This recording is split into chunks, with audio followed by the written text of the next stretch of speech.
Hi everyone, happy Easter. There is a long weekend coming, and with this beautiful weather outside, it will be very tempting not to stay indoors. And of course, the announcement of BC Parks a few days ago that they're closing the entire system came as a surprise and a shock for many of us. So everyone is left wondering whether they are indeed stuck inside or whether there are any areas, any local parks that are still open for public use this weekend. I have good news. I did receive an answer for my questions that I sent to BC Parks media contact. I'm going to go through the answers just in a little bit. I'm also going to go through the list of closures and where you cannot go this weekend because there's going to be penalties. But most importantly, I will show you some tools that you can use to figure out where you can go. And hopefully you are able to spend some time outdoors this weekend. A quick reminder about what the BC Parks announcement was all about. It came in yesterday on April 8th, and it read that BC Parks closed the entire BC Park system, including all parks, protected areas, conservancies, recreational areas, and ecological reserves. All camping, front country and back country, was banned. Public access and vehicle access is prohibited until further notice. All trails, roads, day-use areas, beaches, lakes, boat launches, and backcountry areas are closed to the public. Park closures will be enforced through regular monitoring and patrols, and anyone found in the closed park will be evicted and may face a $115 fine. So let's quickly go through the list of questions that I sent to BC Parks media contact and their answers.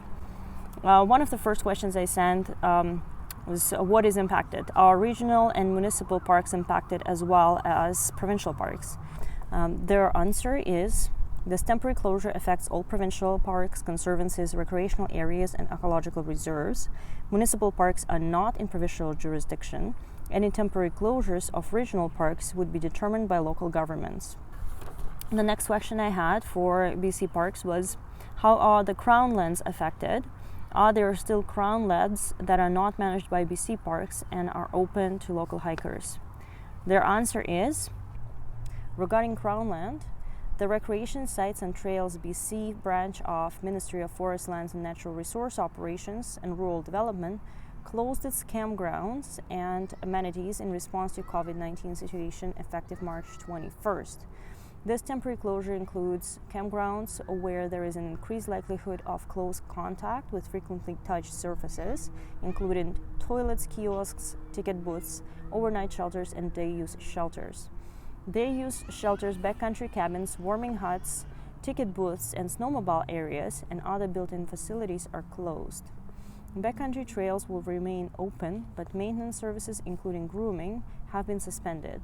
Trail users are encouraged to use local facilities and not travel for recreation purposes.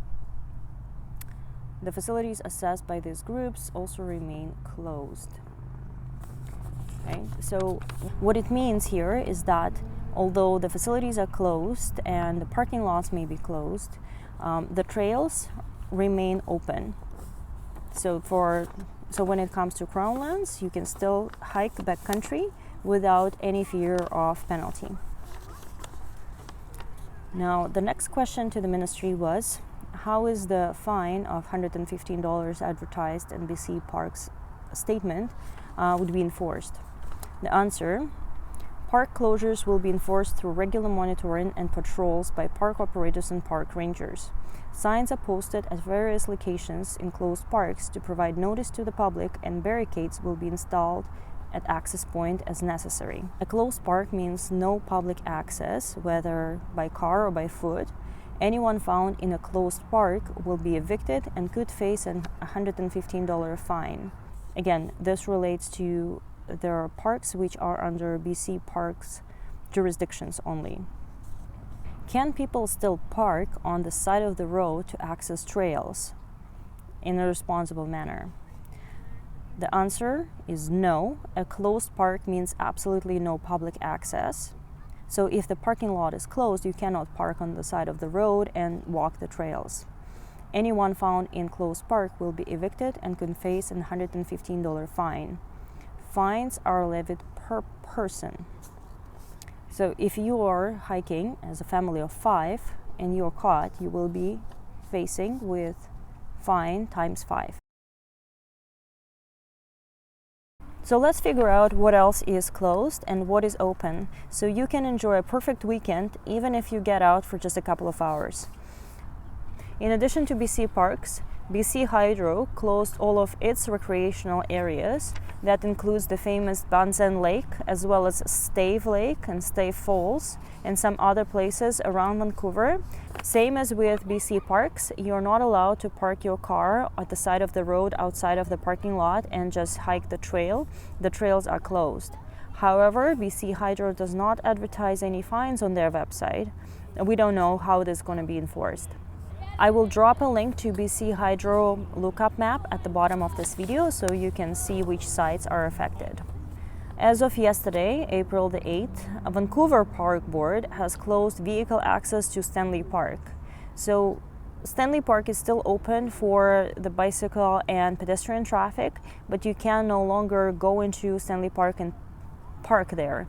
You have to walk into the park. They are placing physical barriers and signs at every point of access to the park, and they've also asked local authorities and RCMP to help with enforcement. In addition, last weekend there has been a lot of complaints from Squamish community that there was too much traffic despite the closure of its facilities and municipal parks. Pretty much the whole Squamish area is on a lockdown right now. So they complained, and this morning I've seen on Tourism Squamish Instagram account an announcement that Sea to Sky RCMP have announced an increased presence this weekend in the Squamish area. This presence will include backcountry, crown lands, waterways, closed provincial parks and closed municipal parks, as well as check stops along Sea to Sky Highway. So just don't go that way. There is another note that I have here from North Vancouver. It was in the news just a couple of hours ago that they are closing streets that are leading to trailheads in North Vancouver. So if your plan was to hike in North Vancouver, beware. Local residents are closing the streets that are leading to hikes. You may not be able to get through. Now, let's talk about where you can go this weekend. I'm going to show you some tools that I personally use whenever I research the next destination for my outdoor adventure. One of them is a mobile application called AllTrails app. AllTrails app is a fantastic tool because you can see all of the little trails and local roads as marked down by locals. Then you can select any difficulty level, whether you are an experienced hiker or you are just a beginner, whether you have a dog with you and you want a dog-friendly hike, or whether you have a child or a stroller, so you can choose a stroller-friendly hike. Even better, you can add your own trails, the routes that you personally hiked. You can add photos there and you can add your reviews. And of course, you can read the reviews of others about that specific trail. I will add a link here to AllTrails app so you can check it out and download it. The mobile application is free, but if you want to use it in the web browser, you do need to get a pro account. One of the advantages of using AllTrails app in the web browser is that it tells you right away whether or not the trail is open or closed. Once you find the trail that you really like on AllTrails app, you can quickly cross-reference and cross-check it with a map of BC parks to ensure that that trail does not lie within the BC Parks managed area. I'm going to drop a link at the bottom of this video for the BC Parks map of locations where you can look up a trail that you found on AllTrails app. I will also drop a link here of BC Hydro locations map, so you can cross-reference the selected trail against BC Hydro map to ensure that it's also not closed. But otherwise, if you've done your due diligence, if you looked up a trail and it doesn't appear to be under BC Parks Management, it does not appear under BC Hydro Management, and there is no indication online that it is closed, well, chances are it is open, so you can go and explore it. A quick reminder, if you do decide to go outside this weekend, please do follow the rules of social distancing and responsible hiking. And something that people are not really talking about a lot, but I think it's common sense. Whenever you explore the outdoors, especially now, please follow the leave no trace principles. I'm going to leave a link at the bottom of this video about leave no trace principles, so you can check them out and learn how you can be a more responsible hiker. But in a nutshell, what it means is that you leave the place the way you found it. If you find the information in this video helpful, please click the like button and also subscribe to my channel, because I'm regularly posting information about local hikes and local adventures, and also tips and tricks about hiking with kids, some safety information, so you would never miss a thing. Stay safe and enjoy the outdoors.